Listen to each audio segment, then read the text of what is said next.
السلام علیکم ورحمۃ اللہ۔ میں نیا چیپٹر لے کر آپ لوگوں کے پاس آئی ہوں انشاءاللہ تعالی۔ رب سب سے پہلے دعا پڑھ لیتے ہیں۔ رب اشرح لی صدری یسر لی امری واحلل عقدۃ من لسانی یفقہوا قولی۔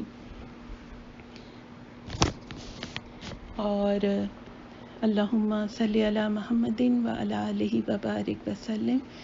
آپ لوگ بھی سب، میرے تمام سننے والے، یاد دہانی کرا رہی ہوں، آپ لوگ بھی درود شریف پڑھ لیجئے اور پھر ہم تھوڑا سا ریکیپ بھی کر لیتے ہیں۔ اس سے پہلے میں ایک تھوڑا سا کریکشن اپنا کرنا چاہوں گی کہ میں نے پچھلے چیپٹر میں جب عبداللہ رضی اللہ تعالیٰ عنہ کا ذکر ہو رہا تھا تو میں نے اس میں ان کا کہا کہ وہ 3 دن شادی کے بعد 3 دن وہاں رسم تھی کہ وہ سسرال میں رہنا ہوتا تھا، اور دوسری جگہ میں نے کہہ دیا تھا 3 سال، لیکن وہ 3 ہی دن سسرال میں اپنے رہے تھے شادی کے بعد رسم کے مطابق۔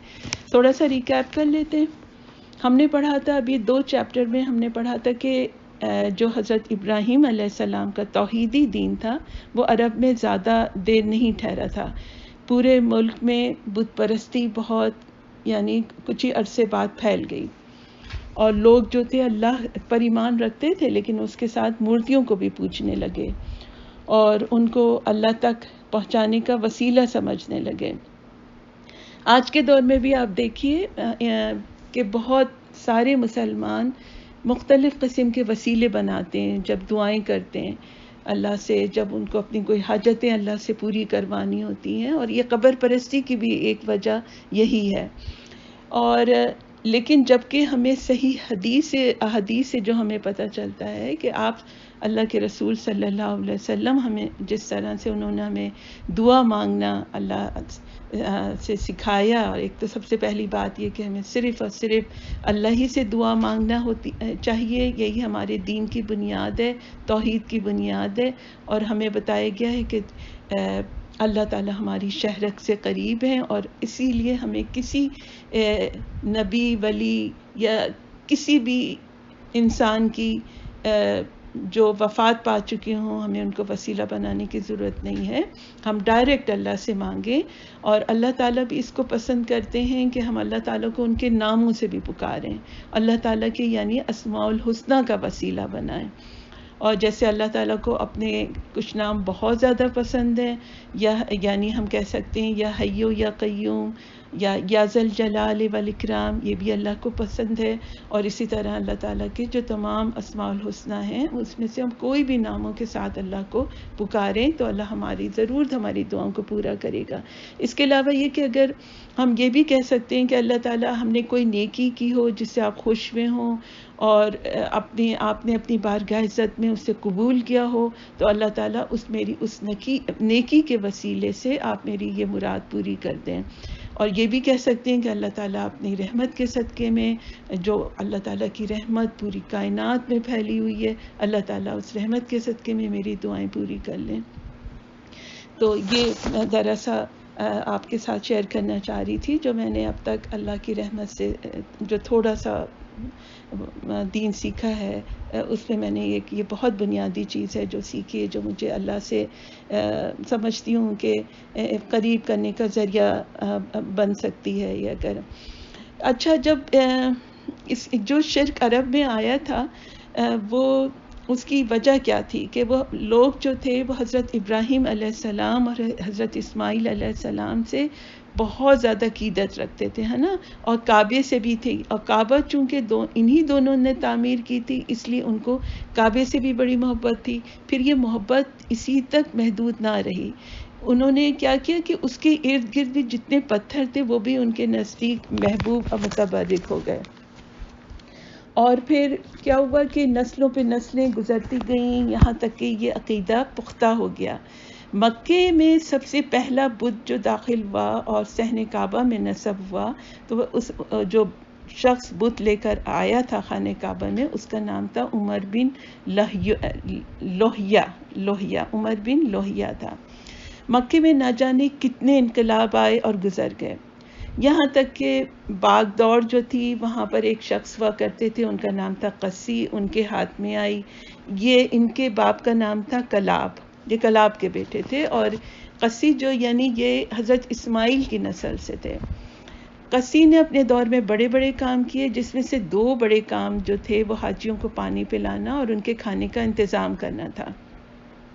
یہ جب بوڑھے ہو گئے تو ان کی ذمہ داریاں عبدالدار جو ان کے بیٹے تھے انہوں نے اٹھائیں، اور ان کے دوسرے یعنی جو بیٹے تھے ان کا نام تھا عبد مناف۔ تھوڑی جب ان کے بھی بچے ہو گئے تو ان کی یعنی دونوں بھائیوں کی جو اولادیں تھیں جو کہ آپس میں کزنس تھے، ان میں تھوڑی سی کشمکش ہوئی، اور اس کے بعد یعنی کہ یہ جو ذمہ داریاں جو بہت عزت اور مرتبے کا باعث سمجھی جاتی تھیں کہ حاجی آئیں تو ان کو پانی پلانے کی اور کھانا کھلانے کی ذمہ داری، تو اس میں آپس میں ہوا کہ یہ سب چاہتے تھے کہ ان کو ملے، لیکن پھر مناف کی جو اولادیں تھیں یعنی ان کے جو بچے بڑے ہو گئے تھے تو ان کی اولادوں کو پانی اور کھانے کی ذمہ داری آئی۔ مناف کے ایک بیٹے تھے، ان کا نام تھا ہاشم۔ ہاشم بہت امیر تھے، دردمند تھے، غریبوں سے محبت کرتے تھے، رحم دل انسان تھے۔ ان کی بیوی کا نام تھا سلمہ۔ ان سے جو بیٹا ہوا اس کا نام تھا شیبہ۔ شیبہ جو مطلب جو ہاشم کے بھائی بھی تھے، مکے میں رہتے تھے۔ جب ہاشم کے انتقال کے بعد وہ شیبہ کو ان کی ماں کی اجازت سے جو کہ اس وقت وہ یثرب میں وہ لوگ رہتے تھے ان کو لے کر مکے آ گئے۔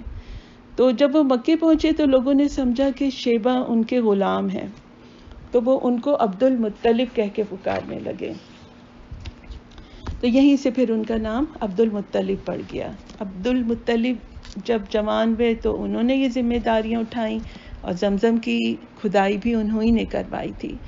عبد المطلب کے ایک ہی بیٹے تھے، ان کا نام حارث تھا۔ انہوں نے اللہ سے دعا کی کہ اللہ تعالیٰ آپ مجھے 10 بیٹے دیں تو میں ایک بیٹا جیسے آپ کی راہ میں قربان کروں گا۔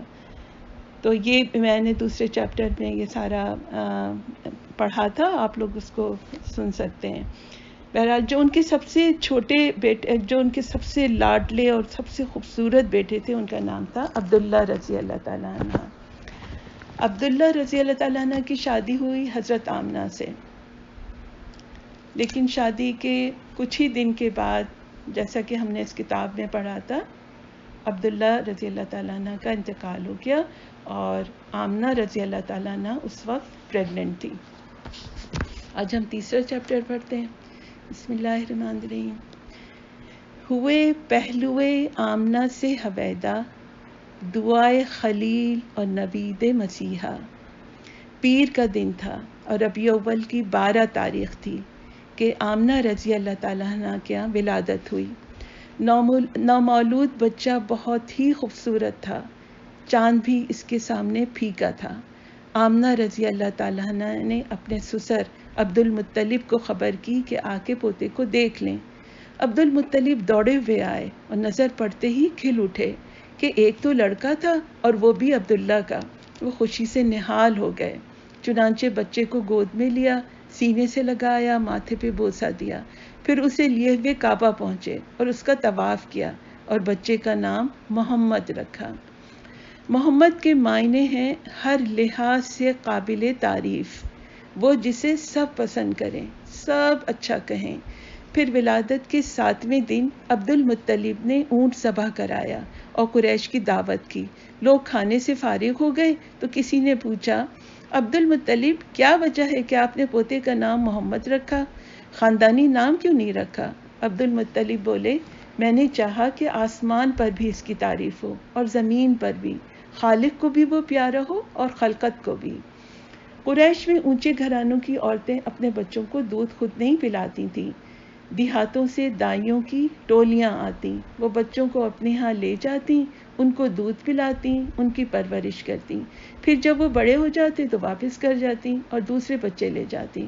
اس سے بچے خوب تندرست رہتے اور عربی بھی سیکھ لیتے، مگر بہترین دائیوں کے آنے کے موسم متعین تھے۔ محمد صلی اللہ علیہ وسلم کی ولادت ہوئی تو اس وقت کوئی دائی نہ ملی۔ عبداللہ کا بھائی تھا ابو لہب، اس کے ایک باندی تھی صوبیہ، دو تین دن آمنہ نے خود دودھ پلایا، پھر بچے کو صوبیہ کے حوالے کر دیا کہ جب تک کوئی دائی نہ ملے اس کو وہ دودھ پلائے۔ صوبیہ نے بس کچھ ہی دن دودھ پلایا تھا کہ قبیلہ بنی سعد کی دائیاں آ گئیں۔ دائیاں بچے تلاش کرنے لگیں، وہ گھروں میں جاتی، ماؤں کو اپنی خدمات پیش کرتی، اور مائیں جس کو پسند کرتی اپنا بچہ اس کے حوالے کر دیتی۔ ساری ماؤں نے دائیاں چن لیں اور ساری دائیوں کی گودیں بھر گئیں، ہاں صرف ایک دائی رہ گئی۔ اس کو کسی نے نہیں پوچھا اس لیے کہ وہ ذرا کمزور اور لاغر تھی، مفلسی کا بھی شکار تھی۔ یہ تھی ابو ذئب کی بیٹی حلیمہ، اور بچہ بھی صرف ایک ہی رہ گیا کہ دائیاں اس سے دور ہی دور رہیں اور کوئی اسے لینے کے لیے تیار نہ تھی۔ وہ بچہ تھا عبداللہ کا بیٹا محمد صلی اللہ علیہ وسلم۔ دائیوں نے سنا کہ محمد یتیم ہے، باپ کے سائے سے محروم ہے، اس لیے انہوں نے اس کی طرف توجہ نہ کی۔ انہوں نے اس کی پرورش کو حقیر جانا اور اس کو دودھ پلانا بے سود سمجھا۔ وہ بولی، اس یتیم کو لے کر کیا کریں؟ اس کا دادا ہمیں کیا دے گا؟ ماں سے بھی کیا مل جائے گا؟ اب واپسی کا وقت آ گیا اور دائیوں کے گھر لوٹنے کا ارادہ کیا۔ ہر ایک خوش تھی کہ اس کی گود میں بچہ تھا۔ حلیمہ کا شوہر بھی ساتھ تھا۔ حلیمہ نے اس سے کہا، بخدا مجھے شرم آتی ہے کہ ساری سہیلیوں کی گودیں بھری ہوئی ہوں اور ایک میری ہی گود خالی رہے۔ میں تو جاتی ہوں اسی یتیم بچے کو لیے لیتی ہوں۔ خالی ہاتھ لوٹنے سے تو یتیم بچے کو لے کے جانا ہی بہتر ہے۔ شوہر نے کہا، جاؤ لے آؤ، کیا حرج ہے، ہو سکتا ہے اللہ تعالیٰ اسی میں برکت دے دے۔ چنانچہ حلیمہ بچے کو لینے کے لیے آمنہ کے پاس پہنچی۔ آمنہ کو ملال تھا کہ ان کے لال کو کسی نے نہ پوچھا۔ سہیلیوں کے بچے ہاتھوں ہاتھ لیے گئے، پر ان کے پیارے لاڈلے بیٹے کو کسی نے لینا گوارا نہ کیا۔ حلیمہ نے بچے کو لیا تو آمنہ رضی اللہ تعالیٰ عنہ کا بجھا ہوا چہرہ بھی خوشی سے دمک اٹھا۔ حلیمہ نے محمد صلی اللہ علیہ وسلم کو چھاتی سے لگایا اور منہ میں سوکھی پستان دے دی، یعنی انہوں نے اس کو اپنے سینے سے لگا کر ان کو دودھ پلانے کی کوشش کی جو اس میں دودھ نہیں تھا۔ لیکن حلیمہ کی حیرت کی انتہا نہ رہی۔ پستان منہ میں دیتے ہی انہیں ایسا معلوم ہوا جیسے دودھ کی سوتیں جاری ہو گئی ہوں، یعنی بہت تیزی سے روانی سے دودھ نکلنے لگا۔ یکایک چھاتی بھر گئی، یعنی بریسٹ بھر گیا۔ بچہ دودھ پی رہا تھا اور دودھ اس کے منہ سے ٹپکا پڑ رہا تھا۔ بچہ محمد رسول اللہ صلی اللہ علیہ وسلم سیر ہو چکے تو حلیمہ کے بچے نے بھی جی بھر کر دودھ پیا، حالانکہ اس سے پہلے تنہا اسی کے لیے دودھ ناکافی ہوتا تھا۔ پیتا لیکن کبھی سیر ہونے کی نوبت نہ آتی، چھاتی چوستا اور چوس کے رہ جاتا۔ حلیمہ کی ایک اونٹنی تھی، دبلی پتلی بالکل مریض۔ بھوک لگی تو شوہر اسے دوہنے اٹھے، آنکھیں پھٹی کی پھٹی رہ گئیں۔ وہ تھن تھا جو ہمیشہ سوکھا رہتا، تھن یعنی جہاں سے دودھ نکلتا ہے، آج بالکل بھرا ہوا تھا اور دودھ خود بخود ٹپکا پڑ رہا تھا۔ شوہر نے خود بھی پیا، بیوی کو بھی پلایا، دونوں نے جی بھر کر پیا۔ رات ہوئی تو دونوں نے بچوں کو پہلو میں سلا لیا، پھر خود بھی سو رہے۔ نیند اتنے آرام اور چین کی تھی کہ بالکل ہی بے خبر ہو گئے۔ پھر صبح ہوئی تو شوہر بولا، حلیمہ کیا خیال ہے؟ بخدا بہت مبارک بچہ پا گئی تم۔ حلیمہ بولی، بخدا میرا بھی یہی خیال ہے۔ پھر دائیوں کا قافلہ گھروں کو لوٹا۔ حلیمہ کی گدھی آگے آگے تھی اور مستانہ وار بڑھ رہی تھی۔ سہیلیوں نے یہ دیکھا تو آواز دی، واری ابو ذئب کی بیٹی، ذرا ٹھہرو نا، ہمیں بھی تو آ لینے دو۔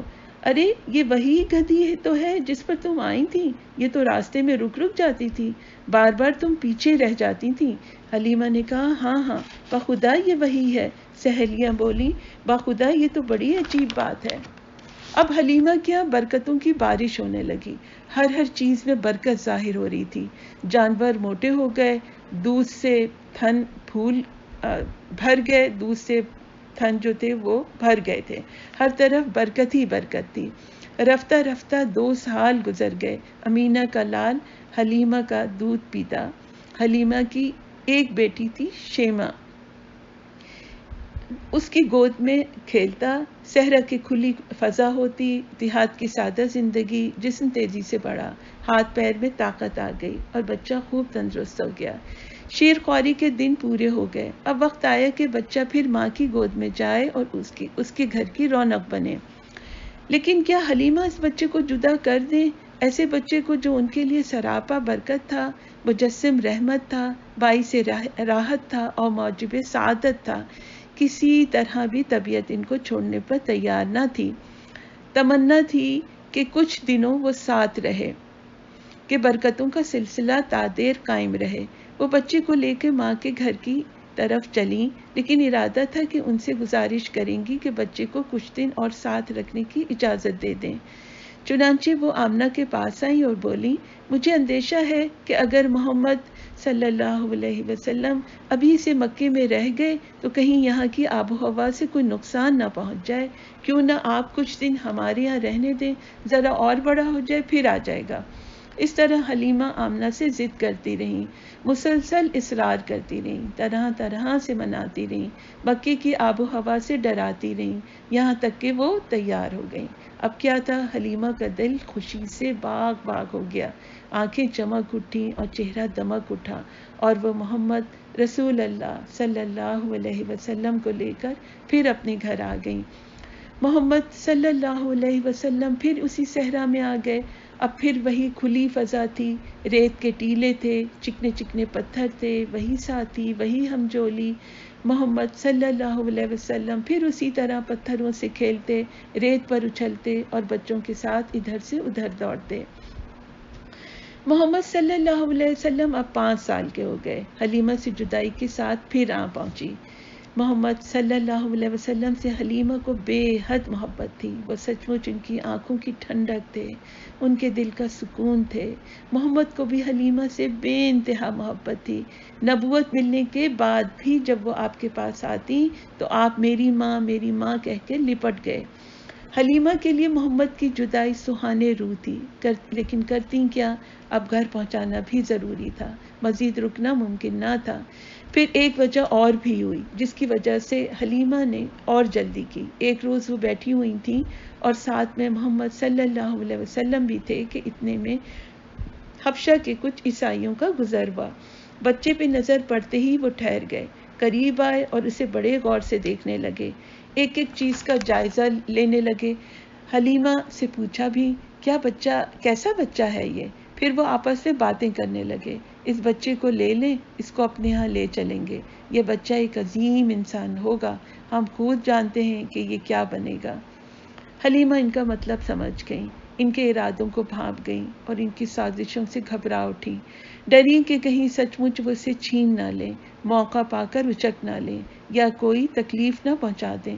چنانچہ وہ نظر بچا کر بھاگ کھڑی ہوئیں اور بچے کو لے کر غائب ہو گئیں، حالانکہ انہیں امید نہ تھی کہ اس طرح وہ بھاگ سکیں گی اور بچے کو ان سے بچا سکیں گی۔ پھر جتنی جلدی ممکن تھا وہ آمنہ رضی اللہ تعالیٰ عنہ کے پاس پہنچی اور ان کی امانت ان کے حوالے کی، تب کہیں جا کر اطمینان کا سانس لیا۔ آج یہیں تک، انشاءاللہ تعالیٰ پھر اگلے چیپٹر کے ساتھ میں آپ کے پاس آؤں گی انشاءاللہ تعالیٰ۔ سبحانک اللہم و بحمدک، نشہد ان لا الہ الا انت، نستغفرک و نتوب الیک۔ اللہ تعالیٰ آپ سب کو، ہم سب کو، ہر ایک کو اپنی حفظ و امان میں رکھے، اپنی عافیت میں رکھے، دنیا میں بھی اور آخرت میں بھی۔ اللہ تعالیٰ ہمیں جو کچھ ہم سن رہے ہیں، پڑھ رہے ہیں، اللہ تعالیٰ ہمیں اس سے خیر کثیر عطا فرمائے، اور اللہ تعالیٰ ہمارے دل میں اپنی محبت دے اور اپنے پیارے رسول صلی اللہ علیہ وسلم کی محبت دے اور ان لوگوں کی محبت دے جن سے اللہ محبت کرتے ہیں۔ آمین یا رب العالمین۔ السلام علیکم ورحمۃ اللہ۔